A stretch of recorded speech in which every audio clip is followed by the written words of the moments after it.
Ndugu zangu, nitumie fursa hii kutoa onyo kama mama, kutoa onyo kwa wale wote waliochochea uvunjifu wa amani. Na nawataka watambue kuwa vurugu na uvunjifu wa amani huishia kupimana nguvu na uwezo wa kujihami, ila mazungumzo huzaa mshikamano. Sasa tuchague lenye manufaa kwetu, kwani usalama wa taifa lolote hulindwa na wote kwa nguvu zote na gharama zozote.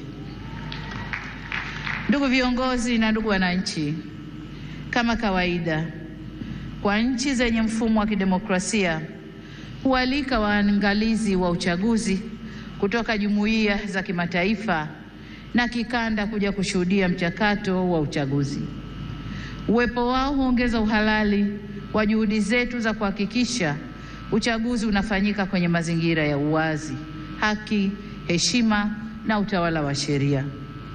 Kwa muktadha huu, tunazishukuru jumuiya zote zilizoleta waangalizi wa uchaguzi. Kutoka Afrika, tulikuwa na waangalizi kutoka Umoja wa Afrika AU, Jumuiya ya Nchi za Maziwa Makuu ICGLR, Jumuiya ya Maendeleo ya Kusini mwa Afrika SADC na Jumuiya ya Afrika Mashariki EAC. Pamoja na hao, tulikuwa na wengine kutoka maeneo mbalimbali ulimwenguni. Makundi yote ya waangalizi yameshatoa taarifa za awali na tunawashukuru kwa kuwa nasi, na kwa heshima kubwa tumepokea maoni yao.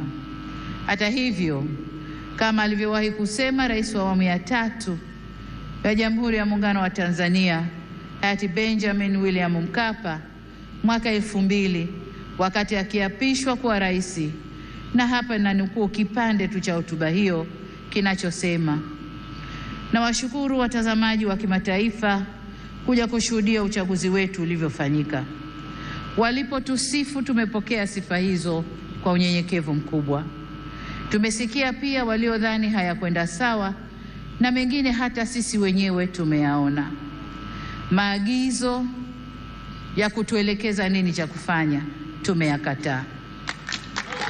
Ushauri wao tutauzingatia ili tufanye vizuri zaidi siku zijazo. Mwisho wa kunukuu. Ndugu wananchi, sifa moja ya mwanadamu ni kutokukamilika. Aliyekamilika kabisa kabisa bila kasoro yoyote ni Mwenyezi Mungu peke yake.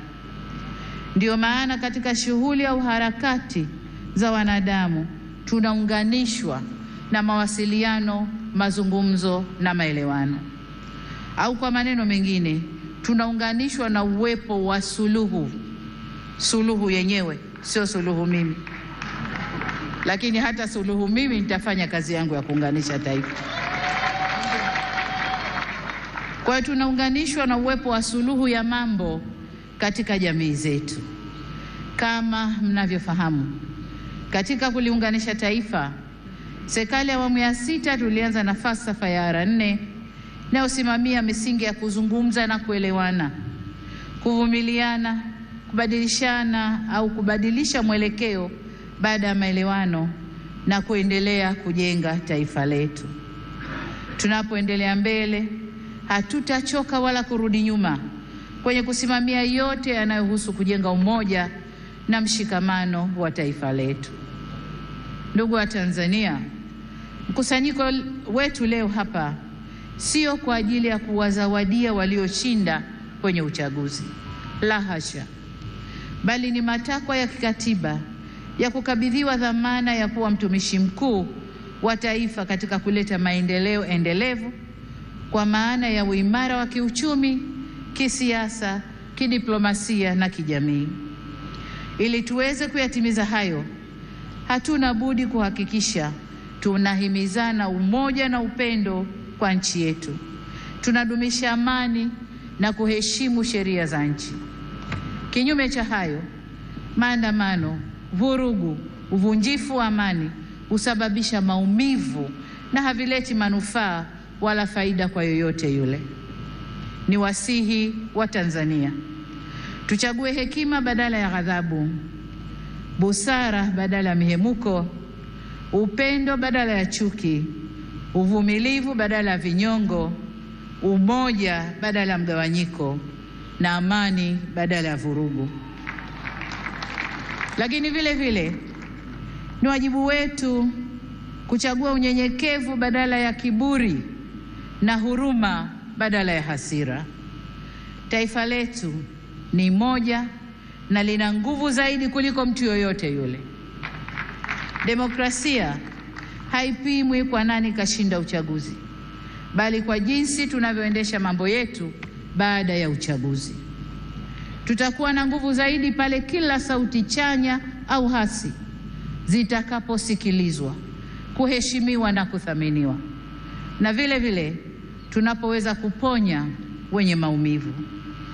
Hii si kazi ya upande mmoja wa serikali peke yake, bali ni kwa kila jumuiya za wananchi, vyama vya siasa, dini zetu na kila mwananchi.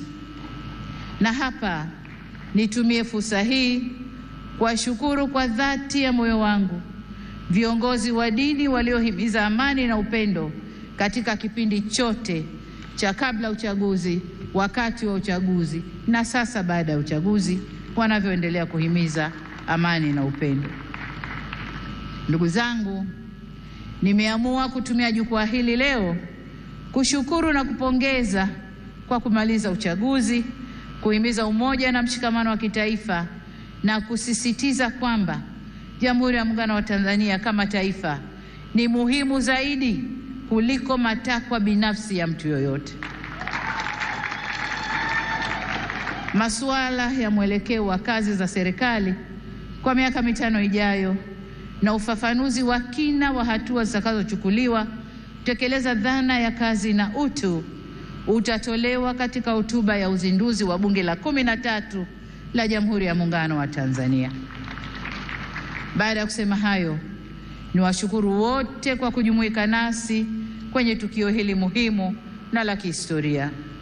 Nimepokea pongezi kwa heshima kubwa, na sasa safari ya kuwatumikia Watanzania kwa kipindi cha pili cha awamu ya 6 inaanza rasmi.